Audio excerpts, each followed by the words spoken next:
તો આ તરફ રાજકોટમાં પણ લખનઉ અગ્નિકાંડ બાદ ફાયર વિભાગ એક્શનમાં આવ્યું છે। રાજકોટના ટ્યુશન ક્લાસીસમાં ફાયર વિભાગે ચેકિંગ હાથ ધર્યું।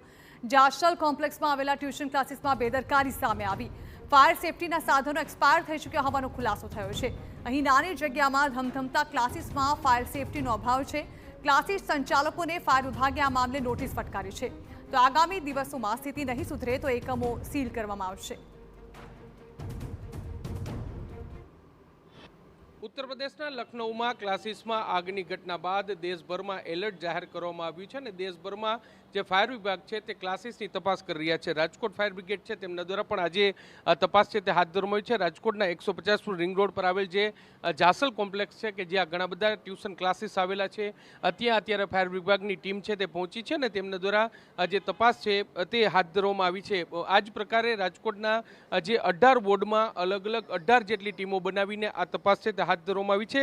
લખનૌમાં જે ઘટના બની તે પ્રકારની ઘટના છે તે રાજકોટમાં ન બને તે માટે આગોતરું આયોજન છે તે કરવામાં આવ્યું છે। એક ટ્યુશન ક્લાસમાં જે તપાસ કરવામાં આવી રહી છે, આપણી સાથે ફાયર ઓફિસર છે, આપણે તેની સાથે વાત કરીશું। સર, શું કહેશો, કઈ રીતની તપાસ ચાલી રહી છે અને શું તપાસમાં સામે આવ્યું છે?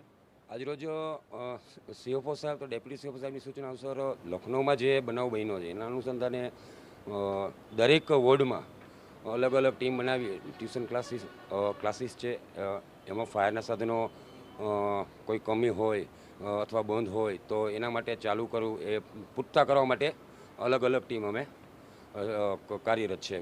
સર, અત્યારે જે ક્લાસીસમાં આવીએ છીએ શું સામે આવ્યું છે?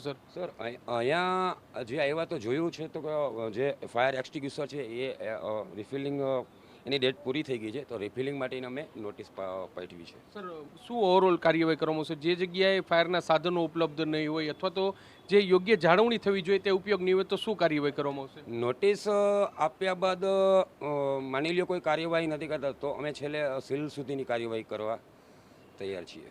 સ્પષ્ટપણે એટલે જાસલ કોમ્પ્લેક્સમાં અનેક જે ક્લાસીસ છે તે આવેલા છે ને દરેક જગ્યાએ તપાસ છે તે હાથ ધરવામાં આવી છે। આ જે ક્લાસીસ છે ત્યાં જે ફાયરના ઇક્વિપમેન્ટ છે તે બંધ હાલતમાં હોવાનું સામે આવ્યું છે, જેને લઈને જે નોટિસ છે તે આપવામાં આવી છે ને નિયત સમય મર્યાદામાં આ તેમને જે ફરી એકવાર જે સુવિધા છે તે ફાયરની ઉપલબ્ધ કરવા માટેની સૂચના છે તે આપવામાં આવી છે।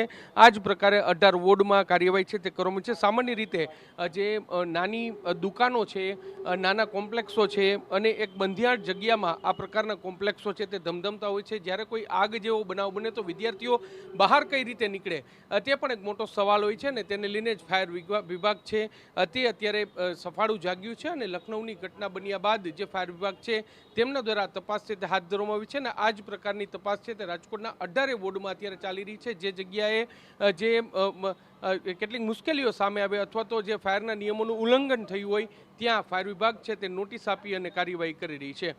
કેમેરા પર્સન ભાવેશ લશ્કરી સાથે મોહિત ભટ્ટ, TV9 રાજકોટ।